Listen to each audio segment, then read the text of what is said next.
200 গ্রাম পরিমাণ বুটের ডাল আমি আগের রাতে ভিজিয়ে রেখেছিলাম। ওভারনাইট ভিজিয়ে রাখলে হালুয়াটা বানাতে ইজি হয়। এরপর আমি পানি ছেঁকে এটাকে রাইস কুকারের প্যানে দিয়ে দিয়েছি।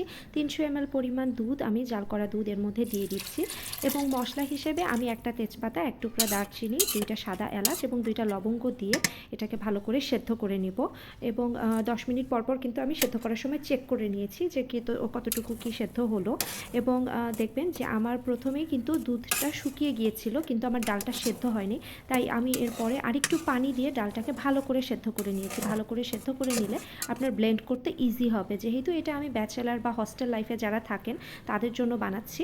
তো এটা পুরোটাই আমি ব্লেন্ডার বা পাটায় বাটার ঝামেলা ছাড়াই এটা বানাবো। তো এটা যখন আমার সেদ্ধ হয়ে গেছে তখন এটাকে আমি একটা গামলার মধ্যে তুলে নিয়েছি। তুলে নিয়ে একটা কাঁচের গ্লাসের সাহায্যে সুন্দর করে মেখে নিয়েছি বা এটাকে ব্লেন্ড করে নিয়েছি।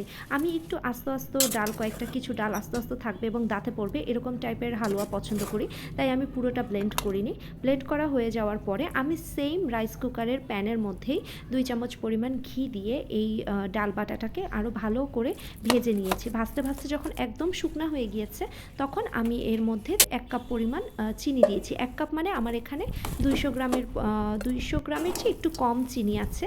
এই পরিমাণ চিনি দিয়ে আমি চিনিটাকে একবারে দেওয়া যাবে না, চিনিটাকে ভাগে ভাগে দিতে হবে। দিয়ে আমি এটাকে আরও বারবার নেড়ে এটাকে জাল করে নিয়েছি। আর হালুয়া বানানোর সময় কিন্তু কখনোই সরে যাওয়া যাবে না।